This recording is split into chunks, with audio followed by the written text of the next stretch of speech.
Hai saudara, puji Tuhan, saya ada di Pulau Libong, saudara. Ya, yang ada di Pulau Belitung atau orang di sini mengatakan Belitong. Nah, saudara, Indonesia disebut sebagai negara maritim. Kenapa? Karena wilayah lautnya, saudara, itu lebih luas dibandingkan dengan daratan. Kurang lebih ada 2/3 luas lautan dibandingkan dengan daratan. Juga memiliki begitu banyak pulau-pulau, saudara. Kalau saya tidak salah mencatat ada 17.499 pulau yang dikelilingi oleh laut. Punya sumber alam di bidang kelautan, saudara. Ya, dan juga sebagian masyarakat, saudara, sebagian besarnya adalah hidup dari bekerja di laut sebagai nelayan. Dan tentunya mereka memanfaatkan sumber daya perairan untuk memenuhi kebutuhan hidup. Saya teringat akan di Alkitab ada juga cerita mengenai orang yang hidupnya dari lautan atau berbisnis di laut. Mazmur pasal 107 ayat 4 sampai ke 9, saudara. Sebelumnya kita lihat dulu, saudara, dari Mazmur 107 ada 4, saudara, orang, 4 tipe, saudara, manusia yang hari ini kita coba bahas. Mazmur 107 ayat 4 sampai 9, yaitu tipe yang pertama dikatakan, ada orang-orang yang mengembara di padang belantara, jalan ke kota tempat kediaman orang. Mereka tidak temukan. Mereka lapar dan haus. Jiwa mereka lemah lesu di dalam diri mereka. Yang pertama adalah orang yang mengembara, saudara, di padang gurun. Dan mereka mencari, saudara, sampai ke kota-kota untuk mereka bisa tinggal. Dan saudara, mereka itu haus. Walaupun mereka sudah mencari, mereka, saudara, yang mencari dan mereka dikatakan haus. Bahasa lainnya diterjemahkan kata haus itu adalah panik, saudara. Jadi ini adalah tipe orang yang panik, yang mencari sesuatu untuk bisa dipercaya, yang mencari sesuatu untuk bisa dipegang dalam hidup mereka. Orang yang mengembara dari satu hal ke hal lain. Mungkin mereka mencari kepuasan di dalam karir, dalam pekerjaan mereka. Atau mungkin mereka mencari kepuasan di dalam pemenuhan, di dalam pernikahan mereka. Atau mungkin mereka juga cari kepuasan di dalam pemenuhan, di dalam hubungan dengan orang lain. Tapi Alkitab mengatakan mereka mencari dan mereka mencari sampai haus, mereka panik. Kenapa? Karena tidak menemukan. Sehingga mereka mencari lagi dan mereka tidak temukan. Mereka mencari lagi ke berbagai hal, mereka tetap tidak temukan dan mereka menjadi panik, saudara. Menjadi gelisah. Tipe yang kedua yaitu Mazmur 107 ayat 10 sampai ke 11. Saya bacakan dari terjemahan Alkitab bahasa lainnya, dikatakan begini. Siapakah orang-orang ini yang duduk dalam kegelapan dan bayang-bayang maut? Tertindas oleh kesengsaraan dan perbudakan. Mereka memberontak terhadap Tuhan dan menista Dia yang adalah Tuhan atas segala Tuhan. Saudara, dikatakan yang kedua, mereka berdiam dalam kegelapan, di dalam bayang-bayang kematian, di dalam tawanan, di dalam kesengsaraan. Kenapa, saudara? Karena mereka, saudara, memberontak terhadap Tuhan. Ya, mungkin mereka pernah mendengar cerita tentang Tuhan. Mereka pernah mendengar tentang firman Tuhan. Bagaimana Tuhan bekerja dalam kehidupan orang lain. Dan mereka melihat sendiri bagaimana mujizat terjadi atas orang lain. Tapi mereka menolak. Mereka tidak mau, saudara. Mereka untuk itu mereka menjadi tawanan dari kuasa kegelapan. Hari ini mungkin saudara ya menjadi tawanan, dirantai, saudara, ya, dan menjadi budak dalam berbagai dosa. Mungkin perbudakan dalam alkohol, perbudakan dalam kepahitan, perbudakan di dalam kemarahan, atau mungkin perbudakan dalam pornografi, perbudakan di dalam seks bebas, atau perbudakan di dalam segala macam dosa. Mereka terikat, mereka coba saudara untuk keluar, ya, tetapi mereka tidak mendapatkan kebebasan, walaupun mereka pernah mendengar bahwa Kristus Yesus Tuhan bisa membebaskan, tapi mereka tidak mau dan mereka memberontak. Nah, tipe yang ketiga saudara, Mazmur 107 ayat 17 sampai ke 18 dikatakan ada orang-orang menjadi sakit oleh sebab kelakuan mereka yang berdosa dan disiksa oleh sebab kesalahan-kesalahan mereka. Mereka muak terhadap segala makanan dan mereka sudah sampai pada pintu gerbang maut. Mereka sakit terbaring saudara, ya mungkin dalam sakit yang parah. Sehingga dikatakan saudara mereka tidak lagi bisa makan, mereka muak dengan segala makanan. Dan mereka sudah sampai pada pintu gerbang kematian saudara. Kenapa dikatakan? Karena kelakuan mereka yang berdosa dan disiksa oleh kesalahan-kesalahan mereka. Orang ini putus asa. Kenapa? Karena memang mereka tahu saudara mereka sakit karena dosa dan kesalahan mereka. Tapi sayangnya mereka dibodohi oleh iblis yang mengatakan tidak ada lagi harapan bagimu. Engkau sudah ada di pintu gerbang kematian. Makanya mereka siap menyerah dan siap untuk mati. Saya teringat bagaimana seorang hamba Tuhan saudara yang mengalami kesulitan di dalam pernikahan setelah mengarungi rumah tangga beberapa tahun saudara. Ya mereka mengalami saudara keributan dan berada di ujung tanduk. Sehingga saudara hamba Tuhan ini berada dalam putus asa, dalam stres saudara, sehingga akhirnya apa yang terjadi, dulu dia pernah jadi pemabuk, tapi setelah waktu dia menikah dia sudah bertobat dan dia telah kenal Tuhan. Tapi waktu mengalami saudara kemelut dalam rumah tangganya, sepertinya tidak ada lagi harapan, dia kembali menjadi pemabuk. Dia dibodohi dengan pikiran bahwa dia tidak lagi berharga. Ya tidak lagi bisa mempersembahkan hidupnya untuk Tuhan.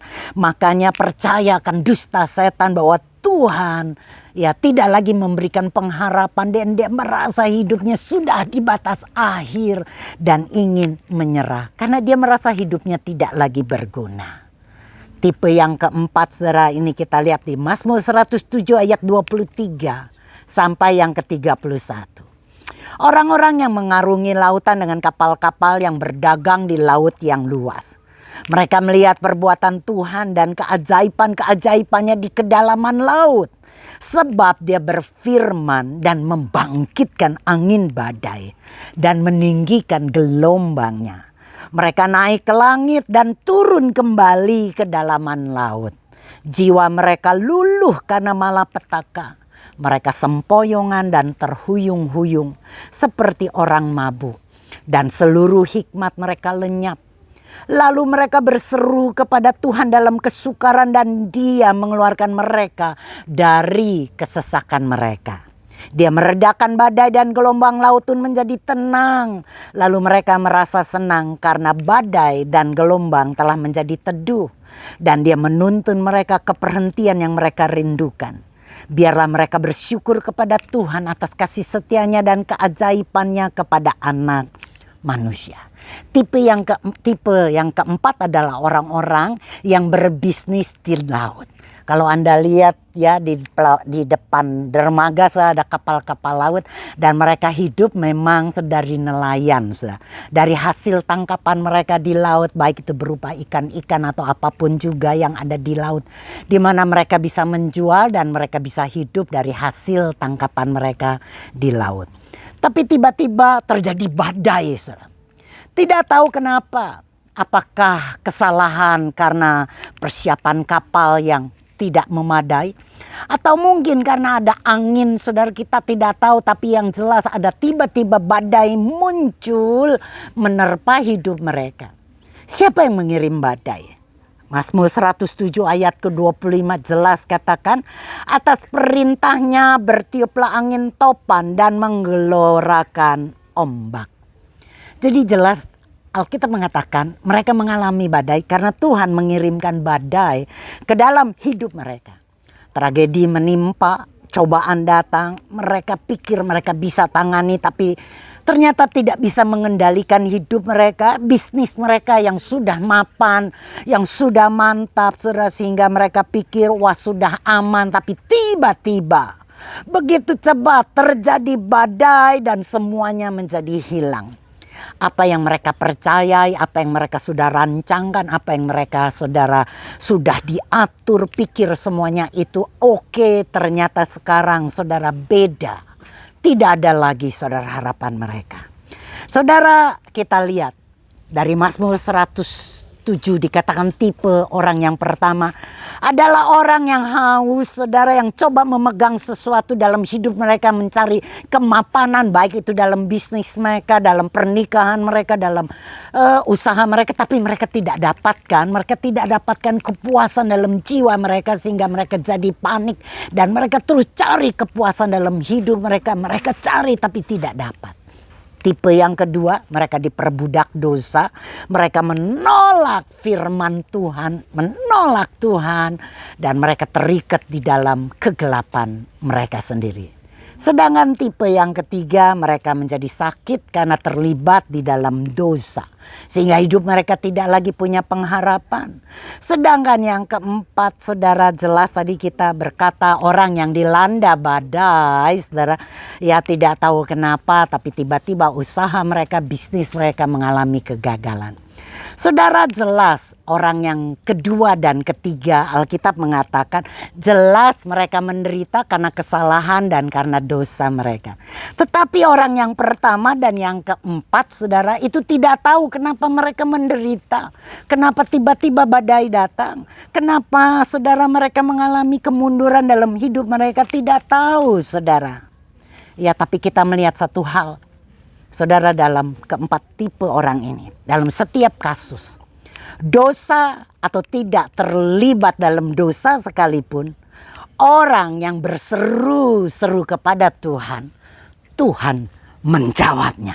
Katakan amin.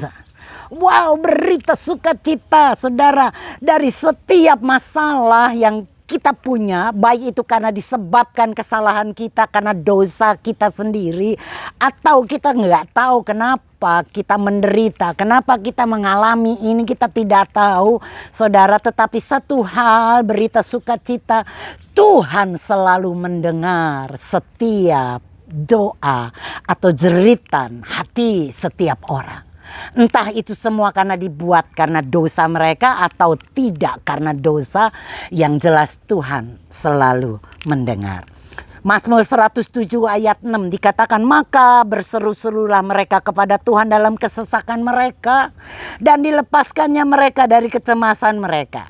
Di ayat yang ke-13, di ayat yang ke-19, di ayat ke-28 dalam Mazmur yang sama, yaitu Mazmur 107, ya dikatakan ayat 6, ayat 13, ayat 19, ayat ke-28 dikatakan saudara, berseru mereka kepada Tuhan dalam kesesakan mereka dan dilepaskannya mereka dari segala kecemasan mereka.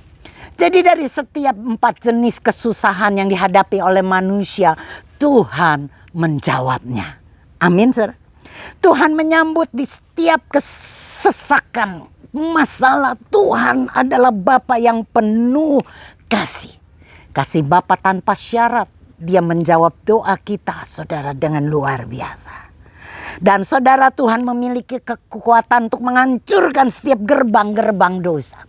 Tuhan menghancurkan setiap jeruji besi dan membebaskan kita dari apa yang memperbudak kita. Mengangkat kita dari keputusasaan, menyelamatkan kita dari badai kehidupan. Bahkan dikatakan Mazmur 89 ayat 9. Engkau berkuasa atas lautan pada waktu gelombang-gelombang mengamuk, dalam angin badai yang mengerikan. Engkau berfirman dan laut pun teduhlah. Tuhan dengan kekuatan yang maha dahsyat. Saudara dengar, saya tekankan kembali. Masalah yang kita hadapi, Baik itu karena kesalahan kita atau mungkin dosa yang kita buat. Sehingga kita saudara mengalami sakit begitu rupa sudah sampai di ambang pintu kematian sekalipun. Tetapi pada waktu kita berdoa menjerit, berseru, Dia menjawabnya.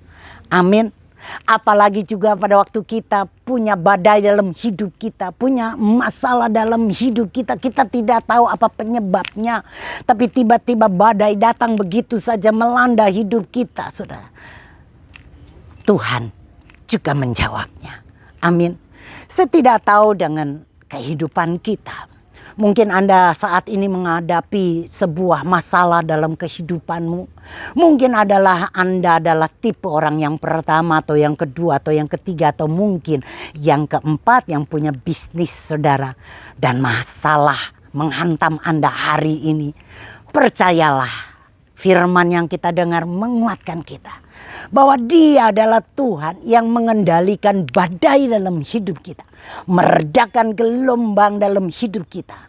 Dan apapun masalah yang kita hadapi saat ini, baik itu disebabkan karena dosa atau kesalahan kita ataupun tidak karena dosa, tidak kita lakukan kesalahan sekalipun, Tuhan menjawab kita. Kenapa? Karena Dia adalah Bapa yang penuh kasih. Katakan amin. Saya berdoa Anda boleh dikuatkan, diteguhkan. Jadi apapun masalah hidup Anda, percayalah Dia Bapa kita yang penuh kasih. Dan percayalah bila Dia bisa mengendalikan alam laut dengan gelombang geloranya yang begitu mendera, Dia sanggup meredakannya. Anda boleh tenang karena Anda punya Bapa yang penuh kasih adanya. Amin, saudara. Shalom bagi Anda dari Pulau Libong di Kepulauan Belitung. Saya mengucapkan shalom bagi Anda. Amin. Ini pinjam dulu ya, Pak. Pak mesti dipotong, Dok. Dok matiin, Dok. Makasih dengerin ya. Maaf ya.